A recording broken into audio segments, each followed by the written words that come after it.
Incroyable. Et dis-moi, papa, comment on sait qu'on a été délivré et surtout, comment garder sa délivrance?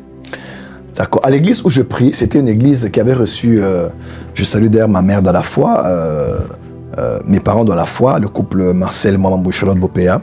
C'est par eux que j'ai donné ma vie à Jésus, j'ai été baptisé, j'ai été formé. Le ABC de la vie chrétienne, je l'ai eu au bas de leurs pieds. Je les honore en tout cas parce que c'est grâce à eux que je suis. Les premières prophéties que j'ai sur mon appel, c'est au ministère international Déborah, ma compagne, dans le couple Bopéa à Chicago, Illinois. Je les honore et les salue. Dans notre église, à l'époque, ce que j'aimais beaucoup et que je suis en train d'inclure à l'apport de ce maintenant, c'est dans les formations que l'on a quand on est né de nouveau, il y a les cours de la délivrance. Yes. Il y a délivrance, on vous donne la délivrance, et puis vous avez cure d'âme. Cure d'âme, vous avez le temps d'avouer, de renoncer, de parler, d'exposer les choses que vous avez remarquées après, bien sûr, avoir répondu à un questionnaire vous concernant, votre famille, les péchés cachés, voilà. Et après, vous passez par la délivrance. Les intercesseurs vous prennent en charge. On vous met dans 3 jours de prière, 7 jours de prière, pour certains cas 21 jours. Oui. On passe, même moi j'ai été délivré. On est passé par la délivrance. Après ça, on avait un cours qu'on appelait « Comment garder la délivrance ». Ok, wow. Voilà, parce que généralement, même Jésus avait dit, quand un esprit mauvais sort d'un corps, c'est pas la fin. Non, on croit que c'est parce qu'il a dit « Je pars, je pars, je pars ». On dit « Nakei, Nakei ». Non, c'est pas parce qu'on a dit « Nakei, Nakei » que c'est fini. Nakei, oui, je suis parti, c'est vrai, mais le démon, ce n'est pas parce qu'il a quitté qu'il est inactif, qu'il a quitté, qu'il n'a pas de projet de revenir sur vous, qu'il a quitté, qu'il a croisé les bras en disant « Je suis sorti et puis c'est fini ». Non, le démon est parti, mais il pense toujours au lieu qu'il avait, dans lequel il avait été expulsé. Et donc tous les esprits qui sont chassés d'une maison, d'une église, d'une entreprise, ont toujours la pensée de revenir là où ils avaient leur demeure. Ainsi, on a préparé maintenant la maison, afin qu'elle ne soit point vide, qu'elle soit remplie par la parole, remplie du Saint-Esprit, remplie de la crainte de Dieu, pour ne laisser aucune porte, comme Paul disait, ne laisser pas un accès au diable, de pouvoir entrer. On raconte l'histoire d'un fou qui habitait une maison à Kinshasa, une maison abandonnée comme ça. On est venu, la maison abandonnée, on a sorti le fou et tout ce qu'il avait, parce qu'on devait retaper la maison, reconstruire la maison. Et un bon jour, on a vu le fou revenir. Le fou a tout fait pour entrer dans la chambre où il dormait. Mais le fou, il est fou. Il est fou. Il y a des fous et des fous, quoi. Il y a beaucoup. C'est comme l'histoire, la petite anecdote là, qui me fait toujours rire. On raconte l'histoire de... c'est une anecdote, on raconte l'histoire des fous dans un asile.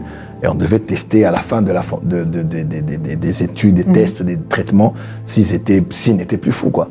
Et puis on prend une piscine que l'on vide et on dit aux fous de pouvoir se jeter pour prendre un bain. Le premier fou saute, il se casse. Parce qu'il croyait avoir de l'eau, mais il s'est brisé les pieds, les jambes. Deuxième fou, il saute aussi. Troisième, il saute. Quatrième, il saute. Et il restait un fou. Et on dit au fou, monsieur le fou, on dit sauter. Lui dit non, je ne saute pas. Et puis il était en train de rire, il dit, ces gens, il dit, mais vous ne sautez pas. Non, ces gens sont fous. Le fou dit même que les fous là sont fous. On a dit, mais à la fin, on dit, mais lui, il doit être lucide, être intelligent. Mais pourquoi tu ne sautes pas? Il dit, l'eau est froide. Waouh! Ah ouais, le plus fou des fous. Voilà. Donc lui, c'est moi le plus fou des fous. Et vous? Alors, le fou vient et il fait tout, il se bat et il entre dans la chambre où il dormait, que l'on était en train de retaper. Vous savez qu'est-ce qu'il va prendre? Il y avait un clou qu'il avait placé, qu'il avait fixé sur le mur. Et il mettait tous ses vêtements sur ce clou. Comment on dit? Comme un porte-manteau. Voilà, comme un porte-manteau. Il a pris son clou, on l'a laissé prendre le clou, et puis il est parti. En d'autres termes, des fois, on laisse les portes ouvertes. Satan vient juste pour la petite chose là, qu'il a laissé à l'intérieur. Donc, donc, comme pour dire, à part le fait d'être délivré, il faut maintenant apprendre et savoir comment. Après la délivrance, je garde la délivrance comment en fait. C'est là où on vous enseigne sur la sanctification, la crainte de Dieu, la vie de prière, ne plus s'exposer, parce qu'on dit, souviens-toi d'où tu es tombé. Tomber, c'est une chose, mais il faut savoir d'où tu es tombé. C'est quand tu sais le contexte dans lequel tu es tombé que tu ne tomberas plus. Bill Clinton disait, en son temps, le président Bill Clinton, il disait, si vous faites les mêmes choses, dans les mêmes circonstances, vous aurez les mêmes résultats. Donc même si tu te dis j'ai changé, mais si tu te remets encore avec cet homme-là, pour qui tu as un faible, ton ex, vous allez tomber encore à l'hôtel comme cela a été le cas avant. Ouais. Il faut te souvenir d'où est-ce que tu es tombé. Pas juste le fait de tomber, ou ce qui t'a fait tomber, mais où est-ce que tu es tombé.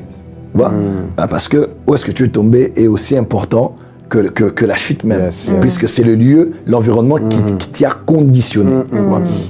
Donc c'est un peu tout ça, comment garder la délivrance. Et bon, dommage que ce ne sera pas ce que nous allons faire demain, mais néanmoins c'est important que les chrétiens savent qu'il faut apprendre à garder la délivrance. La première question c'était, je crois... Comment je sais que j'ai été délivré? Comment je sais que je suis guéri si je suis malade? Waouh! Bon, je ne sens plus les symptômes, je ne vois plus la maladie, mon corps est bien, mon bras qui n'était plus en mouvement peut être en mouvement. Bref, on le sait, on le voit. On le voit quand un esprit n'est plus là, quand l'influence démoniaque n'est plus là. Seule la personne vraiment qui est délivrée peut attester et les fruits finissent par être vus voilà, de tout le monde. Ok. Voilà. Déjà, on peut acclamer pour cette magnifique réponse.